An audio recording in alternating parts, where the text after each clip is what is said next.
Selamat sore Bapak Ibu dan Saudara yang kasih dalam Tuhan. Selamat sore. Sebelum kita mulai ibadah ucapan syukur Komisi Wanita yang ke-19 pada sore hari ini, saya meminta yang HP-nya tolong di-silent atau dimatikan ya, biar ibadah kita semuanya berjalan dengan lancar. Kita akan memulai ibadah ucapan syukur Komisi Wanita dan Lansia pada sore hari ini. Kita akan menaikkan pujian Bapa Engkau Sungguh Baik. Saya undang Bapak Ibu untuk bangkit berdiri.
Nanti doa pembukaan saya minta Ibu Eju akan berdoa.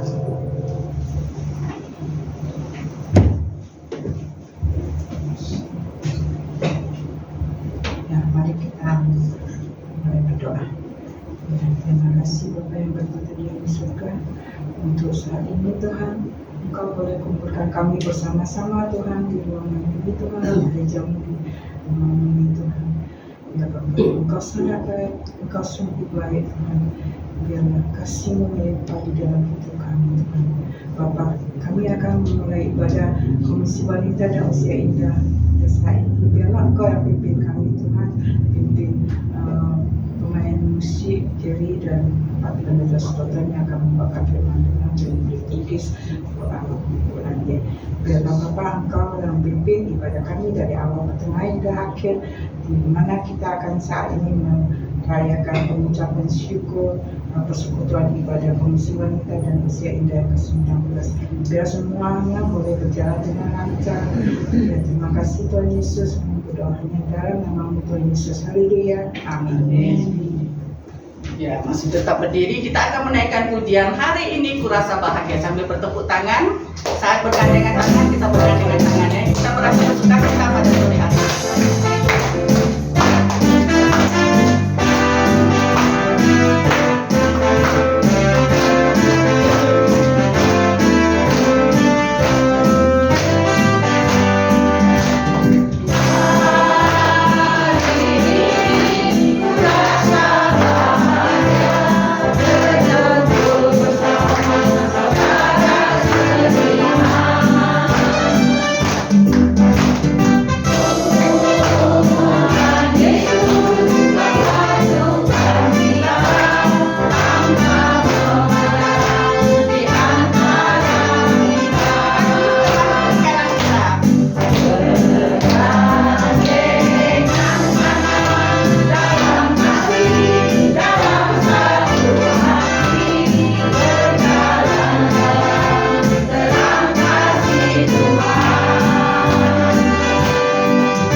Sebentar, nanti kita akan mendengarkan firman Tuhan yang akan disampaikan oleh Pendeta Sutotan. Kita akan menaikkan pujian seperti Rusa Rindu Sungaimu.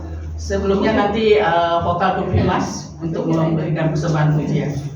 Seperti Rusa Rindu Sungaimu.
Mari kita akan mempersiapkan hati kita akan mendengar firman Tuhan, kita akan berdoa, minta pertolongan Allah Roh Kudus. Bapa, kami bersyukur pada sore hari ini kami bisa bersama-sama berkumpul di rumah Tuhan, merayakan ulang tahun Komisi Wanita yang ke-19 tahun. Kami bersyukur penyertaan-Mu selama 19 tahun yang boleh kami jalani bersama-sama, dan di momen ulang tahun ini kami mau mendengar akan pemberitaan firman-Mu. Engkau berbicaralah kepada kami Bapa, karena kami telah siap untuk mendengarkannya. Di dalam nama Tuhan Yesus kami berdoa dan bersyukur. Amin. Amin. Kita akan membuka bersama-sama Alkitab kita dari Injil Yohanes pasal yang ke-13. Injil Yohanes pasal yang ke-13 ayat 34 sampai ayat yang ke-35. Semua bawa Alkitab hari ini ya? Bawa? Oke, kalau bawa kita mau baca bersama-sama 2 ayat ini. Udah ketemu? Udah ketemu ayatnya? Udah. Oke, kita mulai baca. 1, 2, 3. Aku memberikan berita baru kepada kamu, yaitu supaya kamu saling mengasihi.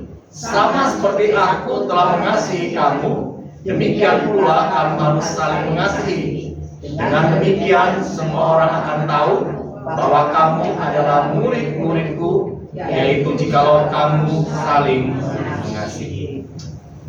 Hari ini kita berkumpul bersama-sama merayakan ulang tahun Komisi Wanita yang ke-19 tahun. Ada yang hadir hari ini umurnya 19 tahun? Ada? Yang umurnya 19 tahun? Ada nggak yang hadir hari ini umur 19 tahun? Nggak ada ya? Udah lewat semua ya masanya ya? Kita udah lebih dari 19 tahun. Nah sekarang coba kita ingat kembali. Kita ingat pengalaman hidup kita ketika kita berada pada usia 19 tahun. Gimana orang yang berusia 19 tahun itu? Ibu Adi sekarang umur berapa Ibu Adi? 60 ya, udah lewat jauh ya 19 tahun ya. Tapi masih ingat ya pengalaman waktu 19 tahun umurnya. Gimana Ibu Adi? Genit. Wah itu udah poin banget ya. Riang gembira, belum ada pikiran. Riang gembira, betul. Belum ada pikiran. Tapi udah mulai tertarik nggak? Ya cowok. Masih sekolah. Oh masih sekolah ya? Baru mau menjelang SMA. Bentar lagi udah mau lulusan SMA. Jadi kalau kita ingat kembali umur 19 tahun, umur di mana seseorang itu bisa dikatakan begitu riang gembiranya. Ini udah di ujung-ujung masa remaja mau berakhir, udah mau masuk ke masa pemuda-pemudi. Jadi usia 19 tahun adalah usia di mana seseorang itu lagi senang-senangnya untuk menikmati masa mudanya. Nah sekarang kalau kita bicara tentang umur Komisi Wanita GKI Agape Pos Bila Melati Mas yang hari ini kita rayakan umurnya 19 tahun. Semakin kita riang gembira berkumpulnya atau semakin nggak menikmati lagi persekutuan satu dengan yang lain. Hari ini saya bersyukur di ulang tahun Komisi Wanita yang hadir itu hampir 3 kali lipat dari yang biasa kita hadir selama mungkin setelah pasca dari pandemi kita adakan persekutuan wanita dan lansia secara gabungan yang hadir itu sekitar 6 orang sampai 10 orang. Tapi hari ini kehadirannya 26-an orang. Lumayan banyak. Beberapa kali lipat. Nah, hari ini kita akan belajar mendengar akan firman Tuhan bicara tentang tanda pengenal murid Kristus. Kita yang hari ini hadir semua warga negara Indonesia kan? Ada nggak warga negara asing? Warga negara Indonesia. Apa buktinya tanda pengenal bahwa kita sebagai warga negara Indonesia? Kita punya KTP. Semua bawa KTP hari ini? Bawa ya? Betul. Kita punya KTP. Jadi KTP itu sebagai tanda pengenal bahwa kita betul-betul sebagai warga negara Indonesia. Sehingga nanti kalau misalnya kita pergi mau masuk di suatu era pariwisata, misalnya kita mau pergi ke Borobudur, teman-teman kita ada orang dari luar negeri, kita pergi sama-sama. Waktu mau masuk beli tiket, itu antara orang asing dengan orang Indonesia asli itu dibedakan harganya, betul nggak? Dibedakan. Yang lebih murah yang mana? Indonesia. Orang Indonesia itu murah tiketnya. Tapi kalau orang asing itu lebih mahal. Nah, saya ingat satu cerita. Ada yang datang ke Borobudur, dia bawa menantunya, orang luar negeri. Jadi udah bergaya segala macam, ditampilkan seperti orang Indonesia. Waktu mau masuk dipanggil oleh petugasnya, sini. Kenapa Pak? Saya mau lihat tanda pengenal dirimu sih. Orang Indonesia asli atau orang asing? Berarti harus dikeluarkan apa? KTP. Dia udah beli tiket untuk orang Indonesia. Jadi semua coba perlihatkan tanda pengenal. Lihat 1, 2, 3. Yang satu lagi lihat, loh, ini tanda pengenalnya bukan warga negara Indonesia, KTP-nya ternyata bukan KTP Indonesia, tapi KTP dari luar negeri punya. Berarti harus membayar sejumlah harga untuk orang asing. Nggak bisa dibohongin, ya, nggak bisa dibohongin. Jadi ketika kita bicara tentang tanda pengenal, ini sangatlah penting untuk kita menunjukkan siapa diri kita. Kalau misalnya kita lihat ada seorang yang berpakaian jubah putih, terus bawa stetoskop, kita tahu nggak dia kerjanya apa? Dokter. Dari mana kita bisa tahu? Dari tampilan dia, atribut yang dipakai. Dia pakai stetoskop, dia pakai jubah seorang dokter. Kita bisa tahu dia dokter. Nah, ketika kita bicara hari ini, bicara tentang tanda pengenal murid Kristus. Dari mana kita bisa menunjukkan bahwa saya ini adalah sebagai murid Kristus? Apa sebagai tanda pengenalnya? Pakai kalung salib? Pakai anting salib? Pakai jam salib? Sekarang ada loh jamnya bentuknya salib. Seperti itu. Atau kita pergi kemana-mana, bawanya selalu Alkitab yang ukuran besar punya. Jadi waktu orang lihat kita bawa Alkitab, dia ternyata murid Yesus nih, orang Kristen. Seperti itu. Atau ketika kita berjumpa dengan orang, kita berpapasan langsung kita katakan shalom, haleluya, seperti itu. Di dalam pembacaan Alkitab kita hari ini, apa yang firman Tuhan katakan tentang tanda pengenal kita sebagai murid-murid Yesus? Dua ayat yang tadi kita sudah baca, ayat 34 dan ayat yang ke-35, ini adalah kata-kata yang diucapkan oleh siapa sebetulnya? Siapa mengucapkan kata-kata ini, kalimat ini? Yesus. Kita lihat mulai dari ayat yang ke-34, dikatakan apa? Aku di sini menuju pada pribadi yang mengucapkan perintah ini, yaitu pribadi Yesus. Jadi aku memberikan perintah baru kepada kamu. Kamu jelas siapa yang dituju, yaitu orang-orang yang mengaku percaya kepada Tuhan Yesus. Jadi dikatakan Yesus memberikan perintah baru kepada kamu, kepada orang-orang yang percaya. Apa perintahnya? Supaya kamu saling mengasihi. Enak nggak sih kalau kita dengar kata ini? Supaya kamu saling mengasihi. Enak dengarnya. Tapi prakteknya gampang nggak? Ini yang susah. Untuk mengasihi itu bukanlah sesuatu yang mudah untuk kita lakukan. Apalagi ketika kita bicara saling mengasihi, itu mengasihi enggak ada di sana disebutkan itu dengan persyaratan-persyaratan, betul ya? Kadang-kala kita mengasihi seseorang, kita berikan bintang kecil nggak di sana? Misalnya suatu kali kita pergi lagi jalan, lihat ada sebuah mobil yang lagi mangkal di pinggir jalan, ditulis jualan buku tuh. Bukunya harganya ditulis yang besar, harganya Rp8.000. Murah nggak tuh 8.000? Murah. Tapi di belakangnya ada bintang kecil. Tulisannya 1/2. Kita dapat terkecoh yang mana? Tulisan yang besar 8.000, kita anggap 8.000 itu 1 kilo.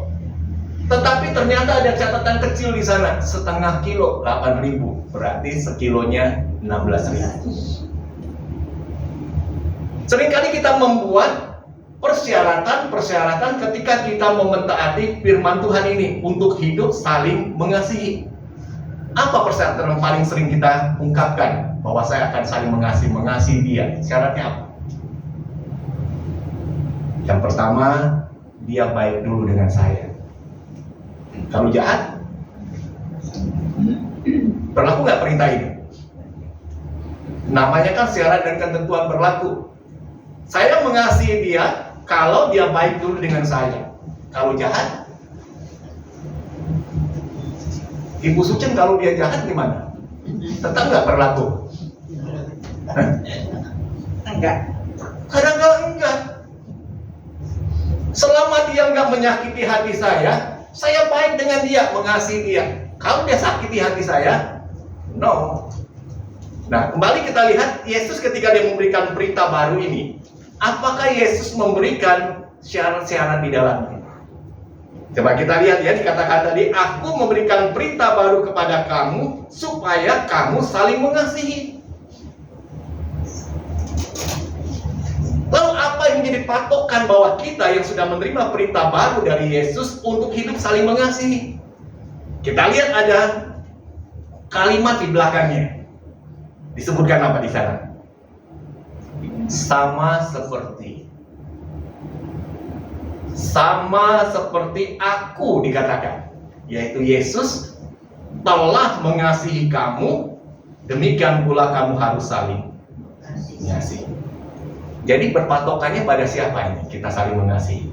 Perintah baru ini pada pribadi Yesus. Nah, sekarang kita belajar di catatan kitab Injil, ketika Yesus hadir di tengah-tengah dunia sebagai manusia, bagaimana Yesus di dalam dia mengasihi itu? Pakai persyaratan? Pakai persyaratan nggak dia mengasihi? Ya. Semua orang dia kasih, termasuk orang-orang yang menyakiti hatinya. Dia kasih. Nah, sekarang patokan kita untuk hidup saling mengasihi itu siapa sebetulnya sekarang ini? Benar, Yesus sebagai patokan kita. Atau kita lihat berpatokan dengan orang lain. Orang lain lakukan seperti itu, saya juga ikuti seperti dia lakukan.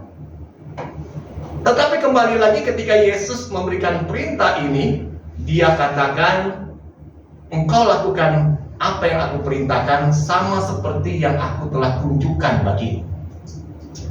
Yesus bukan hanya berhayal, ya. Dia dituliskan di ayat 34 ini seperti ini. Sama seperti aku telah. Ada kata telah di sana ya. Berarti telah itu akan dilakukan atau sudah dilakukan? Sudah dilakukan. Contohnya seperti apa nih? Bahwa Yesus itu mengasihi orang-orang, termasuk orang-orang yang membenci dia, orang-orang, bahkan orang-orang yang menyalibkan Yesus sendiri. Orang-orang yang pernah menyangkali Yesus, Yesus tetap mengasihi dia. Contohnya di Alkitab, kita misalnya membaca murid yang sangat dia kasihi sebetulnya, sangat dekat sekali. Ya, kemana-mana Yesus pergi, sosok murid ini selalu menyertai Yesus. Ya, ada dalam lingkupnya itu 3 murid utama. Ada Petrus, Yohanes, Yakobus, 3 orang ini. Nah, dari 3 orang murid ini, ada 1 murid yang wah itu kita bilang ini keterlaluan ini. Dia pernah menyangkal Yesus. Nyangkalnya berapa kali? 3 kali. Yesus buang nggak orang ini? Muridnya? Ya. Malahan Yesus cari dia, betul? Ketika Yesus sudah bangkit, Petrus kembali kepada kehidupan dia sebagai seorang penjalan ikan. Yesus yang cari. Waktu Yesus cari, Yesus juga kasih makan Petrus dengan ikan bakar. Yesus juga kasih berkat tangkapan ikan yang melimpah. Kalau kita ketemu dengan orang yang pernah nyangkalin kita, nyakiti, nyinggung hati kita, mau nggak kita lakukan seperti itu? Mau nggak dilakukan seperti itu? Kita cari dia, kita kasih berkat buat dia, kita traktir dia makan, lah boro-boro dah. Bener kan? Kita akan jaga jarak, bahkan kita buat benteng yang paling tinggi supaya kita nggak lagi melihat muka dia. Beda dengan Yesus. Dan itu yang kita contoh sebetulnya. Ya, itu kita contoh. Nah, sekarang coba kita lihat ayat yang ke-35-nya. Dengan demikian, semua orang akan tahu bahwa kamu adalah murid-muridku, yaitu jikalau kamu saling mengasihi. Yang tahu bahwa kita murid Yesus berapa banyak? Dari ayat 35 ini. Berapa banyak akan tahu bahwa kita murid-murid Yesus? Ada catatan di sini berapa? Semua orang. Menarik gak ini kata semua orang? Menarik. Nah, sekarang kita lihat dalam hidup kita sebagai menganggap diri sebagai murid-murid Yesus. Orang kenal kita sebagai murid Yesus dalam level berapa orang?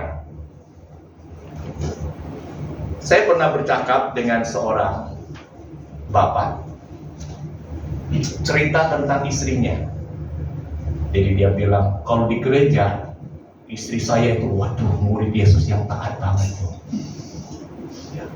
Dia datang, senyum mukanya, dia salami, dia kasih berbagi berkat, waduh, luar biasa.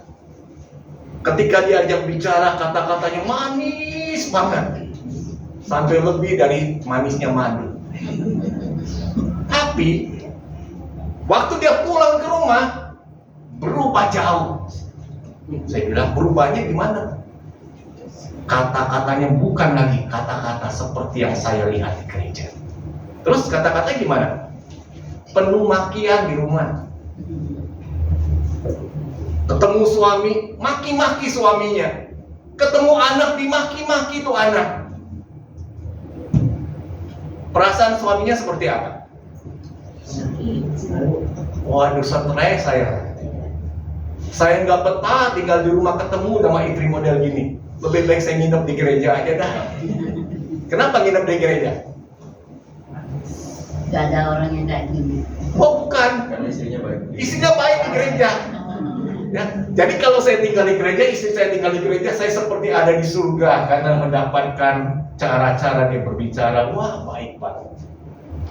Nah, Yesus berbicara ketika dia mengatakan tanda pengenal kita sebagai murid Kristus melalui kehidupan saling mengasihi, dan itu diketahui semua orang. Semua orang. Berarti cara hidup kita untuk menyatakan kasih itu haruslah sama dimanapun, betul ya? Kita ada di gereja, kita mengasihi. Ada di rumah, tunjukkan kasih itu kan? Tunjukkan. Ada di masyarakat, di lingkungan masyarakat di mana kita berinteraksi dengan mereka, tunjukkan kasih itu. Karena sekarang ini seringkali kekristenan itu bisa menjadi sesuatu yang menjadi batu sandungan sebetulnya. Banyak terjadi. Dan ini yang seringkali membuat kita malu kadang-kadang. Ya, kadang-kala kita sendiri pun kecil hati lihat, kok bisa ya orang Kristen seperti itu. Ya, kok bisa seperti itu. Dan inilah realita yang nyata bisa kita temui. Nah, kembali kita lihat di ayat yang ke-35 ini. Dengan demikian semua orang akan tahu bahwa kamu adalah murid-muridku, yaitu jikalau kamu saling mengasihi. Perlu nggak diungkapkan dengan kata-kata bahwa kita itu saling mengasihi? Tidak. Justru kalau kita banyak ngomong bahwa saya mengasihi, itu bikin sebel orang. Bener loh. Kasih itu dirasakan, dilihat melalui sesuatu yang kita nampakkan. Bukan sesuatu yang hanya kita umbar-umbar dengan kata-kata kita. Di dunia ini kan banyak sekali bahasa ya yang ada. Kita yang hari ini hadir pun, kita mungkin kenal beberapa atau mengerti beberapa bahasa. Pertama, kita ngerti bahasa Indonesia nih. Kita yang dari Jawa, kita ngerti bahasa Jawa. Kita yang dari Sunda, ngerti bahasa Sunda. Kita yang dari Cungkuo, RRT, kita ngerti bahasa Mandarin. Kita yang belajar Inggris, kita ngerti bahasa Inggris. Tapi kalau misalnya kita cuma bisa ngerti bahasa Indonesia, lalu kita ketemu dengan lawan yang bisa berbahasa Mandarin, diajak ngomong, kita ngerti nggak omongannya? Nggak ngerti. Seperti kambing sama bebek kalau lagi ngomong, nggak ngerti. Dia mau ngomong gini, nggak ngerti apa artinya, betul ya? Bahasa itu nggak dimengerti. Tetapi ada satu bahasa yang dimengerti oleh semua orang. Nggak usah dia dari suku manapun, etnis manapun, dia ngerti bahasa itu. Itu bahasa apa? Bahasa kasih. Itu dimengerti. Ya, bahasa kasih itu diwujudkan melalui sebuah tindakan yang bisa dirasakan, yang bisa dialami dan dinikmati oleh orang di sekitar. Itu bisa dimengerti oleh semua orang. Jadi hari ini kita boleh kembali diingatkan melalui firman Tuhan yang disampaikan di hari ulang tahun Komisi Wanita yang ke-19 tahun. Saya berharap di dalam persekutuan kita sebagai anak-anak Tuhan, melalui wadah Komisi Wanita dan juga Usia Indah yang kita adakan, itu boleh terwujud. Ya, boleh terwujud, yaitu kehidupan untuk saling mengasihi, dan itu sebagai tanda pengenal bahwa kita sebagai murid Kristus. Bukan hanya dikenal di kalangan umat Tuhan yang hadir di dalam persekutuan wanita dan lansia, tapi ketika kita pulang, kita dipertemukan dengan orang yang paling dekat dengan kita. Siapa dia? Suami, betul ya? Atau ketemu dengan istri, ketemu dengan anak, ketemu dengan mertua, ketemu dengan saudara-saudara di dalam rumah itu. Kita masih tetap bisa menunjukkan tanda mengenal kita, atau langsung berubah? Selama di gereja tanda pengenal saya saling mengasihi, di rumah jangan dulu deh. Ya, enggak dulu. Ada nggak yang model seperti itu ya? Kadang-kadang ada loh. Ya ada. Dan ini realita ternyata. Sehingga tidak jarang banyak keluarga-keluarga yang pada akhirnya diambang kehancuran. Ya, kehancuran. Apalagi kalau misalnya pasangan hidup kita itu orang yang belum percaya. Dia kan akan lihat, betul nggak? Lihat cara hidup istrinya sebagai orang yang mengaku sudah percaya Yesus. Dia akan lihat. Kemudian mungkin juga kita ada orang tua, ada mertua tinggal sama-sama. Dia lihat nggak cara hidup kita? Dia lihat. Kalau kita menunjukkan tanda pengenal kita sebagai murid Yesus itu, saya menyatakan kasih itu, akan terjadi sebuah perubahan besar, akan terjadi pertobatan besar dalam keluarga. Ya, pasangan hidup kita yang belum percaya, dia lihat cara hidup kita menyatakan kasih. Waduh, dia akan tertarik. Untuk apa? Ikut jejak iman yang sama. Orang tua kita, mertua kita melihat cara hidup kita menyatakan kasih itu, dia pun juga akan tertarik untuk mengikuti jejak iman yang sama. Kalau tidak kita tunjukkan, apa yang akan mereka lakukan terhadap jejak iman kita? Mau ikut? Ya. Malahan nyebelin katanya. Ya, malahan dia bisa katakan ini, kamu tiap hari ke gereja udah ada tinggal di gereja aja, mau usah balik-balik ke rumah, ngapain? Ya, kalau kamu mau tidur di sana nggak apa-apa, dia tidur di gereja aja. Saya lebih nyaman nggak ada kamu di rumah. Apa bisa nggak terlontar kata-kata seperti ini? Bisa. Ya, jadi biarlah melalui perenungan singkat firman Tuhan pada sore hari ini, di momen kita memperingati ulang tahun Komisi Wanita dan Usia Indah, marilah kita ingat kembali hal ini. Perintah ini bukan diberikan oleh orang lain. Tetapi justru yang memberikan perintah ini adalah Tuhan Yesus sendiri, Sang Juru Selamat kita. Dia sudah contohkan melalui teladan hidupnya sendiri, dan dia menghendaki kita sebagai murid-murid Yesus, tunjukkanlah tanda pengenal kita itu. Ya, tunjukkan, sehingga engkau akan dikenal sebagai murid Yesus. Dan dampaknya akan sangat luar biasa. Kehidupan kita boleh menjadi kesaksian, dan kita akan melihat pada akhirnya melalui cara hidup seperti itu, orang-orang yang begitu keras hatinya boleh mengalami jamahan kasih Tuhan. Ya, boleh mengalami jamahan kasih Tuhan. Jadi saya coba merenungkan lagi ya, misalnya pengalaman hidup dari suami Lause Megan, Bapak Pai Cesi. Udah sekian lama ya Lause ya, dia keraskan hati ya, dia nggak mau terima Yesus. Tapi 1 bulan yang lalu dia membuka hati menerima Kristus. Melalui apa sebetulnya? Orang yang terdekat yang memperlihatkan kasih itu. Sehingga ketika saya seringkali bicara sama Lause tunjukkanlah kasih Kristus itu. Dan itu dimengerti oleh tiap orang. Dan dia membuka hati bisa terima Yesus. Tapi kan nggak semua orang bisa lakukan seperti itu. Ya, kadang-kala kita juga sedih melihat orang-orang yang sudah jadi seorang Kristen hidupnya amburadul, keluarganya hancur, dan itu menjadi presiden buruk untuk orang melihat cara hidup. Bisa nggak terjadi hal ini? Bisa. Ya, jadi biar kita lihat kepada diri kita sendiri, kita katakan, Tuhan, ampuni aku jikalau aku tidak menunjukkan tanda pengenal itu selama ini. Aku mau diubah oleh Tuhan sehingga hidupku boleh menyatakan Kristus itu sehingga nama Yesus dimuliakan dalam hidupku. Amin. Firman Tuhan, kita mau berdoa.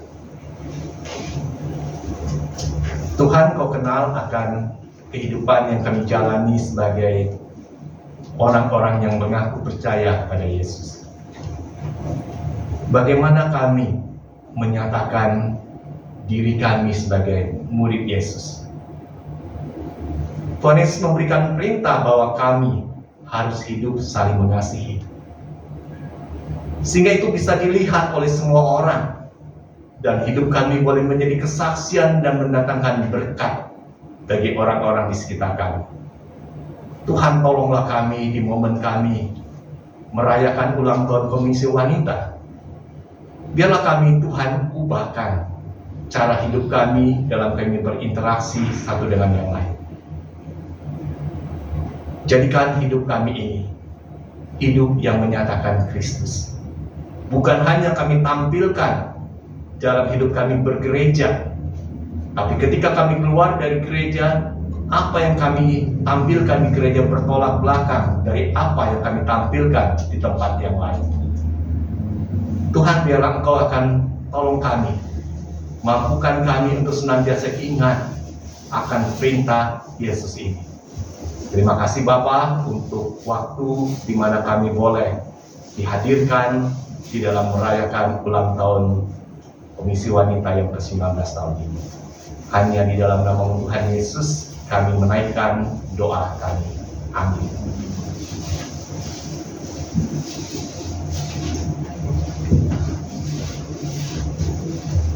Ya, puji Tuhan. Terima kasih kepada Pendeta Sutotan yang telah menyampaikan firman Tuhan. Tuhan Yesus memberkati.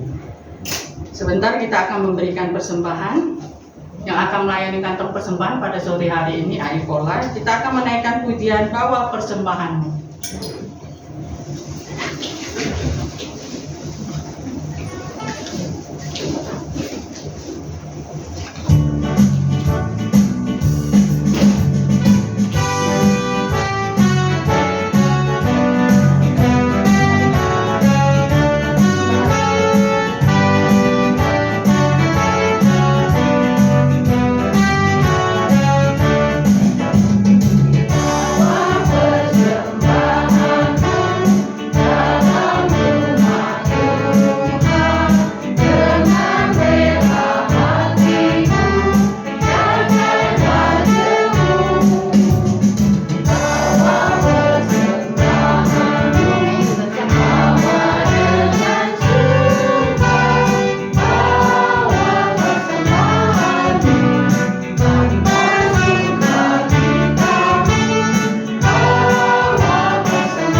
syukur dan terima kasih Tuhan kalau Tuhan telah memimpin dan berkati ucapan syukur Komisi Wanita yang ke-19 pada sore hari ini.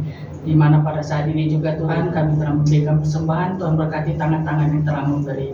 Hanya di dalam nama Tuhan Yesus kami sudah berdoa mengucap syukur. Haleluya. Amin. Silakan duduk, kita akan mendengarkan warta Komisi Wanita dari Ketua Komisi Wanita kita, Bu Ye.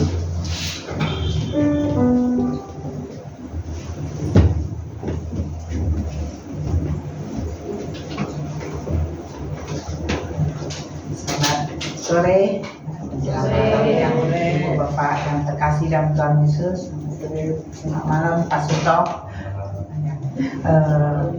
Saya akan membacakan sedikit warta.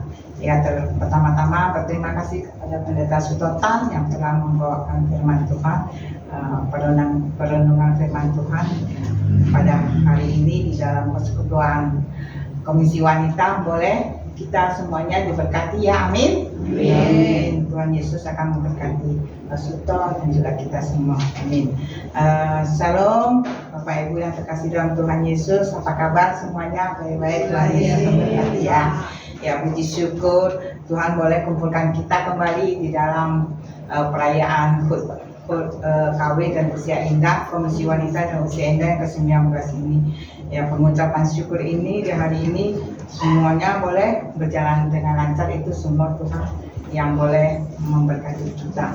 Ya, kami dari pembina Pendeta Sutotan dan ketua saya sendiri dan pengurus di dalam Komisi Wanita dan Usia Indah mengucapkan terima kasih kepada Ibu Bapak yang telah boleh hadir di persekutuan Komisi Wanita dan Usia Indah pada hari ini. Ya, Tuhan Yesus memberkati. Ya, kami menghimbau juga pada ibu-ibu, bapak-bapak untuk boleh datang beribadah kembali di Sabtu pertama dan Sabtu ketiga setiap bulan. Di tempat ini ada ibadah persekutuan wanita dan usia indah. Ya, kami menghimbau biar Tuhan Yesus yang senantiasa memberkati kita bersukacita bersama-sama mendengarkan firman Tuhan dan puji-pujian, ya, kesaksian-kesaksian, kita mendengarkan kesaksian juga. Ya, Bapak Ibu, kami berharap untuk hadir kembali ya, untuk di minggu pertama dan minggu kedua di hari Sabtu. Ya, pada hari ini sekian warta dari saya. Terima kasih. Ya, terima kasih Bu Yecu. Nanti kita akan ketemu kembali ibadah persekutuan wanita dan lansia pada Sabtu ketiga tanggal 15 Juni. Ya, tanggal 15 Juni. Sebentar kita akan mengakhiri ibadah ucapan syukur pada sore hari ini. Kita akan menaikkan pujian Aku Memuji Kebesaran-Mu. Nanti pengutusan berkat disampaikan oleh Pendeta Sutotan. Saya undang untuk bangkit berdiri.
Kami bersyukur Engkau yang sudah memberkati untuk ibadah yang kami adakan pada sore menjelang malam ini.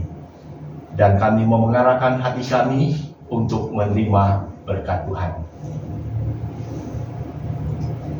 Kiranya kasih sayang dari Allah Bapa kita di surga, anugerah, keselamatan, dan belas kasihan dari Tuhan Yesus Kristus, serta kuat kuasa dan persekutuan dengan Allah Roh Kudus menyertai kehidupan setiap kita dari sekarang ini sampai selama-lamanya.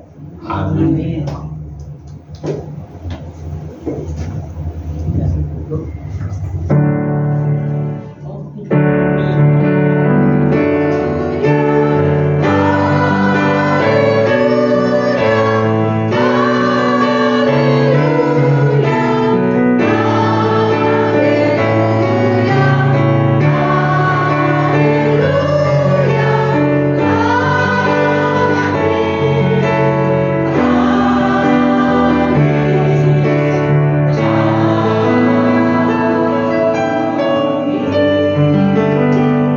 Bapak Ibu silakan duduk. Ibadah ucapan syukur kita pada sore hari ini selesai. Kita ambil doa teduh bersama. Tuhan Yesus memberkati.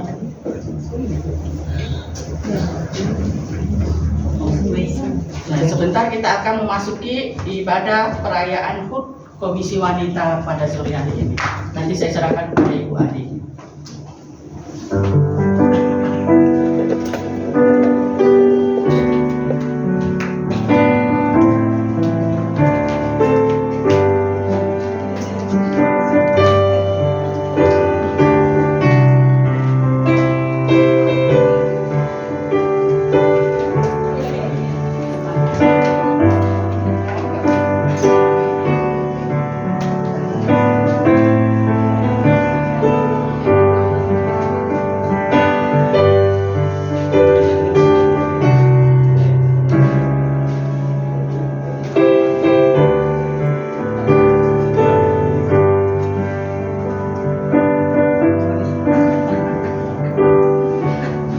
Ya baik, kita akan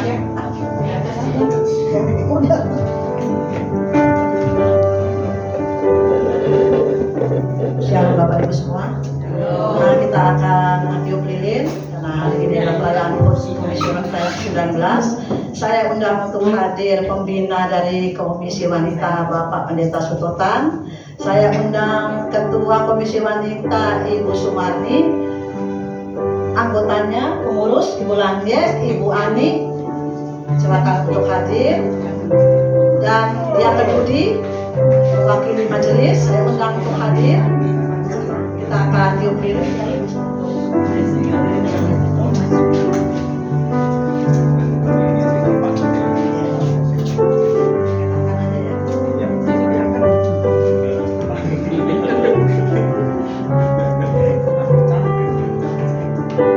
Ya, Jumat bangkit berdiri. Kita akan menyanyikan lagu Happy Birthday. Oke.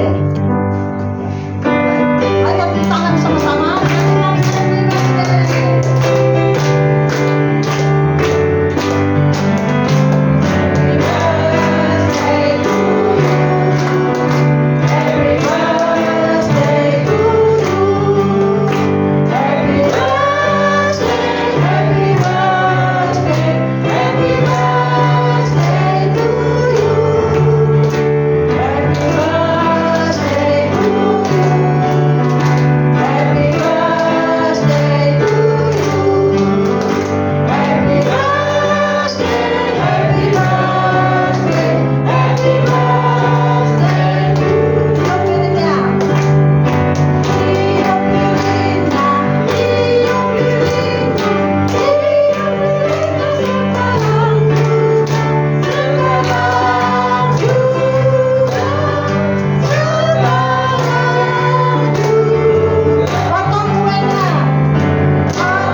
Wanita akan berdoa untuk kita semua.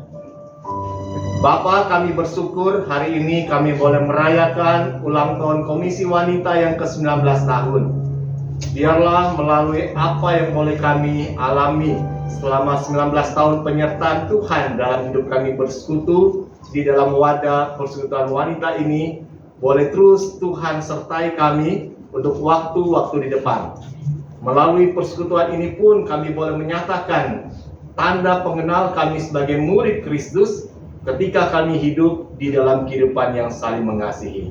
Tuhan, kami serahkan untuk setiap pengurus di dalam komisi ini, biarlah Tuhan yang kiranya akan menolong di dalam mereka akan melayani Tuhan, sehingga kami boleh melihat berkat Allah yang sungguh nyata ketika kami hadir di dalam persekutuan di dalamnya. Tuhan akan terus sertai kami untuk para wanita dan juga lansia yang bergabung bersama-sama di dalam setiap ibadah persekutuan. Biarlah kami boleh bertumbuh di dalam persekutuan itu. Iman percaya kami kepada Tuhan Yesus semakin teguh, dan kami pun boleh menyatakan kasih itu dengan kehidupan yang nyata dimanapun kami Tuhan tempatkan. Terima kasih Bapa, kami bersyukur untuk kehadiran setiap saudara-saudara kami di dalam ibadah syukur yang kami adakan pada sore ini. Di dalam nama Tuhan Yesus kami memanjatkan doa syukur kami. Amin. Ya, sebentar kita akan foto bersama untuk pengurus dan Bapak Pendeta. Boleh agak rapat ke sini?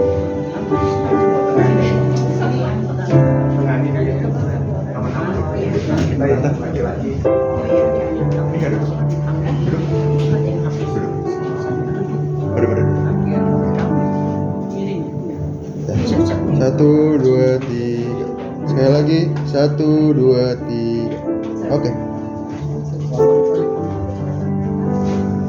Ya, terima kasih. Sebelum kita tutup, kita akan melihat tarian, sebuah tarian yang akan disampaikan oleh Ari Pola.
kasih untuk Kak Ipola untuk partisipasinya.